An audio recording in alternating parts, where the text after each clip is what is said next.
Hi friends. మనిషి బ్రెయిన్లో ఒక చిప్ అమర్చడం, ఇది వినడానికి చాలా కొత్తగా వింతగా ఉంది కదా.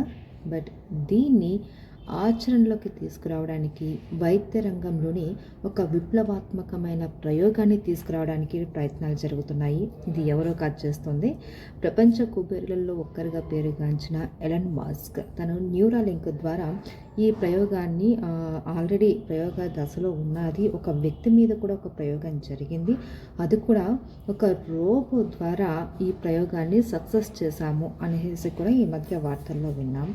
అయితే ఇది ఎవరికి అమర్చుతారు అని అంటే, ఈ పెరాలసిస్ అంటే పక్షవాతం వచ్చి కాలు చేయి పనిచేయని వాళ్ళకి, ఆటిజం ఉన్న వాళ్ళకి, ఇలాంటి వాళ్ళకి ఈ బ్రెయిన్ యొక్క బ్రెయిన్లో అమర్చే చిప్ ఎంతో ఉపయోగపడుతుంది అని అంటున్నారు.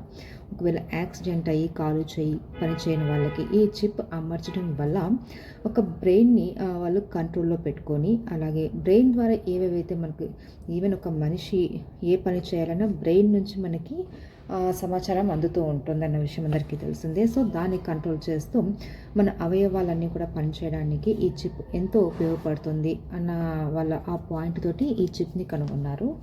అయితే ఇప్పుడు ఇది ప్రయోగ దశలో ఉంది. ఒక వ్యక్తి మీద కూడా మేము ప్రయోగం చేస్తాం, సక్సెస్ అయిందని కూడా ఎలన్ మస్క్ ఈ మధ్య చెప్పారు.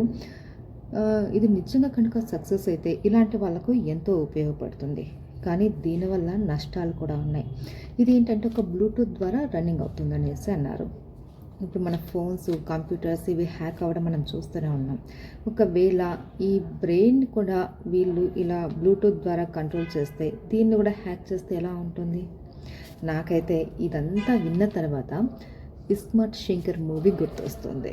సో అందరూ చూసే ఉంటారు కదా, ఒక మనిషి యొక్క మెమొరీ మొత్తం అంతా కూడా ఒక చిప్లోకి తీసుకొచ్చి దాన్ని ఇంకొకరి బ్రెయిన్లో మార్చడం. ఈ సినిమా స్టోరీ కాస్త డిఫరెంట్గా ఒక చిప్ని మనమే డిజైన్ చేసి మనిషి యొక్క బాడీ మొత్తం అంతా కూడా బ్రెయిన్ కంట్రోల్ ఆ చిప్లో ఉంచి దీన్ని మనిషిలో అమర్చి ఆ మనిషి కదలికలు అనేటివి మూమెంట్ ఇవ్వడం ఈ ఎలన్ మస్క్ కనిపెట్టేటువంటి ఈ బ్రెయిన్ చిప్ అనమాట. చూడాలి ఇది ఎంతవరకు సక్సెస్ అవుతుంది అని అన్నది. కానీ చాలామందికి ఇది యూజ్ అవుతుంది. తప్పుదోవ పోకుండా, దీన్ని ఎవరు కూడా హ్యాంగ్ చేయకుండా ఉండాలి అంటే కొన్ని ఏమంటారు, సెక్యూరిటీ పరంగా కూడా దీన్ని కాస్త కంట్రోల్ చేసుకొని దీన్ని ఆచరణలోకి తీసుకొస్తే నిజంగా ఇది ఒక వైద్య రంగంలో విప్లవాత్మకమైన మార్పు తీసుకొస్తుంది అని నా అభిప్రాయం. మీరేమంటారు?